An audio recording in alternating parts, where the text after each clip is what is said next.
Wat zou je doen als er nooit meer een morgen zou zijn?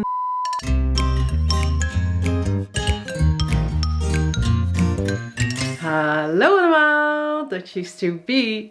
Welkom bij deze video over het werkwoord zouden. Zouden is een werkwoord met heel veel verschillende soorten functies.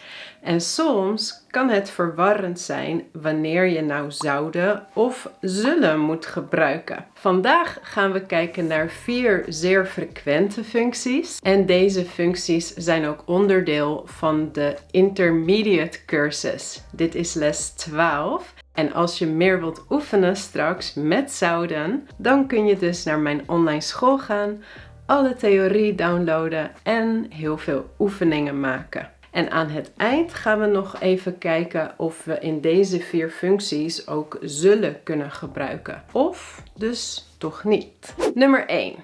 Iets is niet gebeurd. 2 weken geleden heb ik een video gemaakt over het futurum. Over de toekomende tijd waarbij je gaan of zullen kunt gebruiken. Een voorbeeld uit die video was: ik zal jullie straks vertellen over het futurum. Ja, dus hier zie je zal. Ik zal jullie straks vertellen over het futurum. Dit is dus een plan, een intentie, iets voor de toekomst.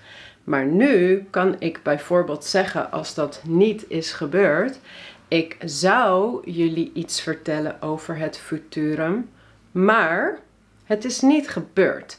Bijvoorbeeld, ik had geen tijd meer, ik ging over iets anders praten, ik was ziek, ja, dus misschien ging de les niet door. Dus als je iets in de toekomst wilde doen, maar het is niet gebeurd, dan kun je dus zou gebruiken. Ik zou jullie iets vertellen over het futurum, maar ik heb het niet gedaan. Een ander voorbeeld.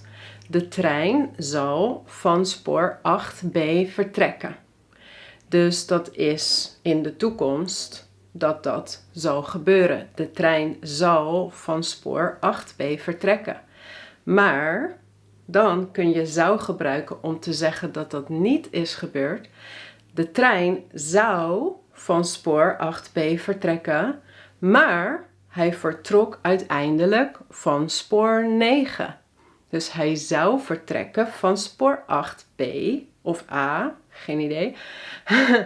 Maar dat is niet gebeurd, want uiteindelijk vertrok hij van spoor 9. En het laatste voorbeeld, iets weer met zullen voor de toekomst. Wij zullen straks naar het strand gaan, maar aan het eind van de dag is het niet gebeurd.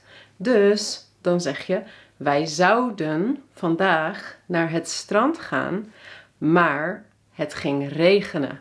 Dus het ging niet door. De tweede functie is als je droomt over een andere werkelijkheid. We noemen dit ook wel een conditionalis. Marco Borsato en Ali B hebben een liedje en ik kan het niet in de video doen, want dan zijn er meteen auteursrechten. Maar een zin uit dat liedje is: wat zou je doen als er nooit meer een morgen zou zijn? Wat zou je doen als er nooit meer een morgen zou zijn? Hopelijk mag dit wel. Dus je vraagt iets, het is een hypothetische vraag. Als er nooit meer een morgen zou zijn, dus als dit de laatste dag is en er komt geen morgen meer, wat zou je dan doen? Nou, een voorbeeld kan zijn: als er nooit meer een morgen zou zijn, dan zou ik niet gaan slapen, want dan zou ik willen weten wat er dan gaat gebeuren. Oké, super lange zin, maar als er nooit meer een morgen zou zijn. Dat is nummer 1. Als er nooit meer een morgen zou zijn. Dus je ziet ook dat dit een bijzin is eerst, want zou en zijn staan aan het eind. Dan krijg je daarna een hoofdzin met inversie. Dat kun je terugkijken als je dat nog niet helemaal goed weet in deze video. Dat betekent dat dus daarna ook weer de zou van de volgende zin komt.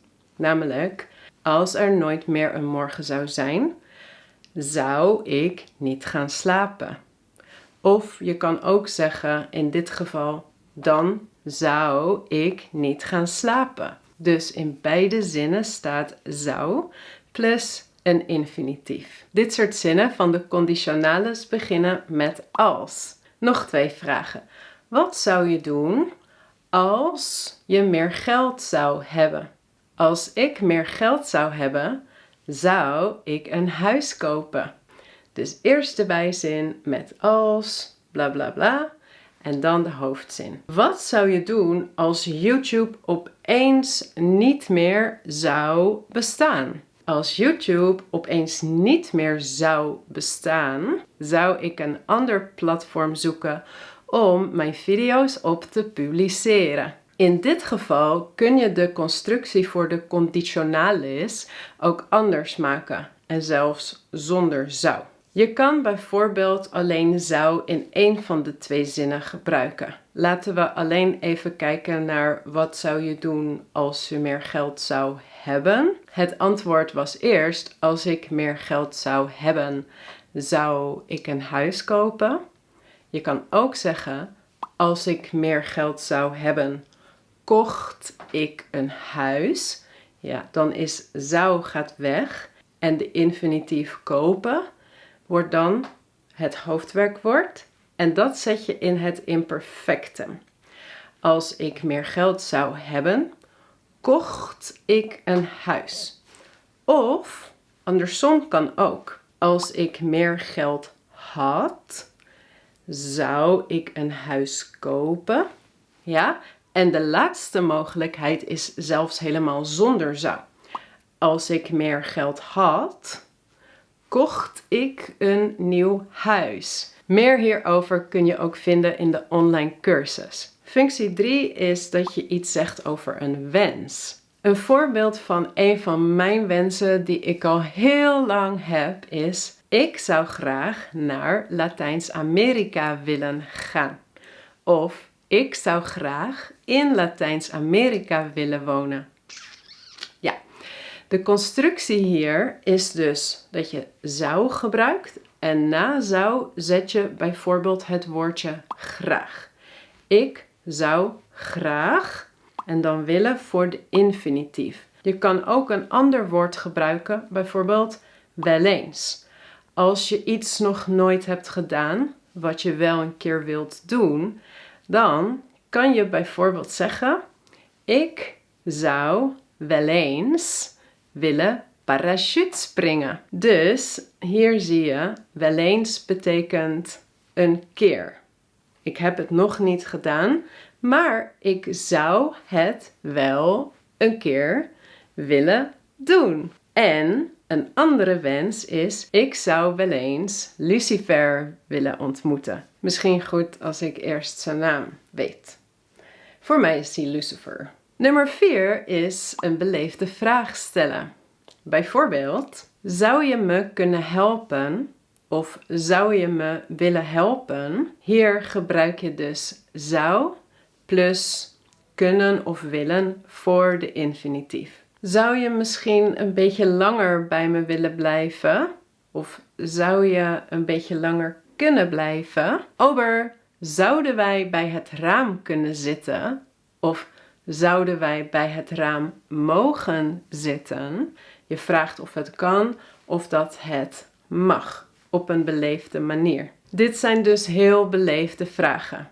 Je kan natuurlijk ook gewoon vragen: mogen wij bij het raam zitten? Wil je nog wat langer bij me blijven? Of kun je me helpen?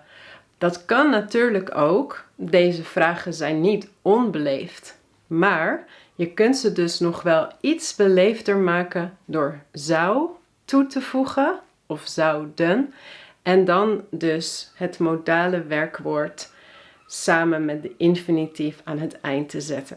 dan ben je extra beleefd. Ik had jullie beloofd om aan het eind nog te kijken of de zinnen die we vandaag hebben gemaakt ook met zullen gemaakt kunnen worden. En in veel gevallen kun je zouden vervangen met zullen en de zin een beetje aanpassen, maar dan betekent de zin wel echt iets heel anders. Dus laten we per functie naar één voorbeeld kijken. Wat we eigenlijk al eerder hebben gezien bij nummer 1 is als je zou gebruikt voor iets wat niet is gebeurd, dan is dat al de tegenhanger van zullen. Dus de trein zou vertrekken van spoor 8b, maar het is niet gebeurd. En met zal is het dus iets voor de toekomst. De trein zal vertrekken van 8b. Dus een verschil tussen zullen, toekomst, zouden. Het is niet gebeurd. De conditionales was als ik meer geld zou hebben, zou ik een huis kopen. Als je dit vervangt met zal, de eerste zin kan ook niet echt. Als ik meer geld zal hebben. Nee, dan wordt dat als ik meer geld heb, dan zal ik een huis kopen. Dit is meer een plan of intentie. Dus als ik meer geld heb, zal ik een huis kopen. Een wens was bijvoorbeeld, ik zou graag naar Latijns-Amerika gaan. En als je zal gebruikt, dan kun je sowieso niet zeggen, ik zal graag naar Latijns-Amerika gaan. Nee, dan wordt het, ik zal naar Latijns-Amerika gaan. En dat is dan weer een plan. Echt iets voor de toekomst. Het is geen wens, het is een plan. En de beleefde vraag, zou je mij willen helpen? En dan met zal je mij willen helpen? Misschien zal je me helpen. Dat kan wel. En dan vraag je of iemand jou dat belooft. Ja, ik zal je helpen. In deze zin is zal een belofte. Dus als je vraagt, zal je me helpen? Dan vraag je dus of iemand jou belooft dat hij jou helpt. Zouden wij bij het raam kunnen zitten? Als je dat verandert met zullen, dan kun je niet zeggen, zullen we bij het raam kunnen zitten? Nee, dat kan niet. Dan kun je misschien zeggen, zullen we bij het raam zitten? Maar dit is dan een voorstel. Dus ik ben met jou in een restaurant en ik vraag aan jou, hey, zullen we daar bij het raam zitten? En dan zeg jij misschien, ja, dat is goed. En dan vragen wij samen aan de ober, zouden wij bij het raam mogen zitten? En dat is dan dus een beleefde vraag. Nou, in elk geval kun je in de online les nog meer van dit soort voorbeelden zien. En gaan we ook een beetje oefenen met wanneer je de zullen en wanneer je zouden gebruikt. Dus wil je daar meer mee oefenen? Ga dan naar de online school, naar de intermediate cursus, naar les 12.